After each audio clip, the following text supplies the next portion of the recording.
Saturday will go, Sunday will go, and Monday will come, and you'll go back to the class. And like this teacher by name Mrs. Thompson entered the class for the first time. And she had this habit of starting her class by saying, "Love you all." But she knew she was lying because she could not feel that love for one of the students in the class who was very unkept, untidy. And there was nothing in the child that drew attention from Mrs. Thompson. She was little indifferent to the child. She picked him for every negative example and ignored him for all the positive reasons. That year, she had written the progress report for the first quarter. And it was a system in the school that the headmasters have to countersign every progress report. The headmasters called for Mrs. Thompson and told Mrs. Thompson, a progress report should report some progress.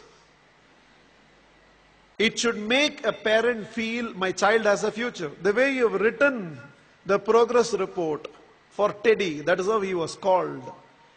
The way you have written the progress report for Teddy, parents will give up on Teddy. Mrs. Thompson immediately said, there's nothing I can do. I have nothing positive to write about the child. Immediately, the headmasters asked the administrative staff of the school to trace the old year progress reports of Teddy and send it across to Mrs. Thompson's class. Mrs. Thompson saw the third standard progress report. And it was written, the final remarks, Teddy is the brightest child in the class. She was stunned by what she read. She saw the fourth standard progress report, and progressively all the remarks suggested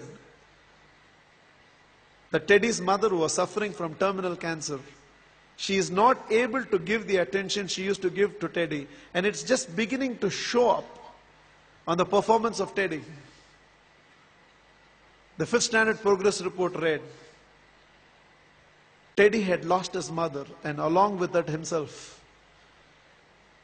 He desperately needs help, otherwise we will lose this child.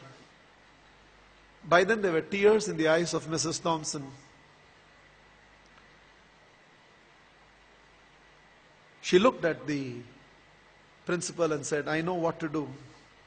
And she went back to the class. Probably it was a Monday morning. She walked into the class and again from the dais of the class, looked at the class and said, love you all. But she knew she was lying. The love she was feeling for Teddy right now was far, far greater than the rest of the class. She decided that she is going to change her approach. For every positive reason, Teddy's name was called. There was no more a negative reference to the whole thing. The last day of the school came. All the children had brought some gifts for the teacher. There was only one gift which was wrapped up in an old newspaper. Somehow, the sense of a teacher, she knew that it must be from Teddy. She opened that first. A half-used perfume bottle and a bracelet from which a few stones had already fallen was there. The whole class laughed, knowing it was from Teddy. But without saying anything, Mrs. Thompson just took that half-used perfume bottle, sprayed it on her, wore that bracelet.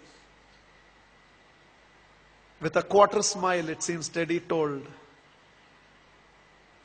now you're smelling like my mother. This is the last perfume that she used before she left me. And this is what was removed from her body before she was taken into the coffin. 1 year later, end of the school, end of the year, there was a letter on Mrs. Thompson's table. I have seen few more teachers, but you're still the best teacher I've ever seen. With love, Teddy. Every year till the end of the year, Mrs. Thompson used to get this letter from Teddy. I've seen few more teachers, but you're the best teacher I've ever seen, Teddy. Years rolled by, they lost contact.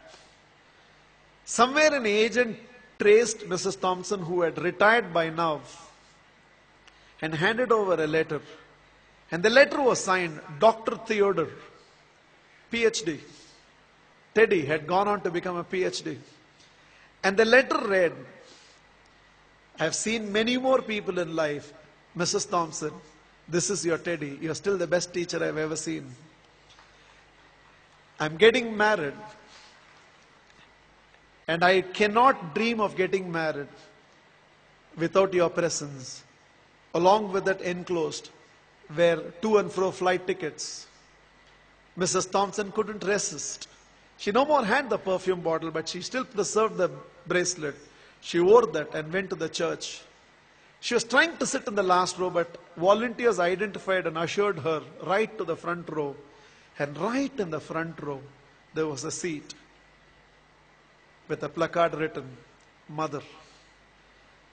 Theodore personally asked Mrs. Thompson to sit in the chair and whispered, "You are the closest to my mother that I've ever experienced. And whatever I am today, it's because of you, ma'am." The wedding happened, and after the wedding, Theodore introduced Mrs. Thompson to his newly wedded wife. Without her, I wouldn't be where I am today. There were tears in Theodore's eyes. It seems Mrs. Thompson told the newly wedded woman, "Without Teddy, I would have never realized a teacher must first be a mother to every student of hers, and only then a teacher."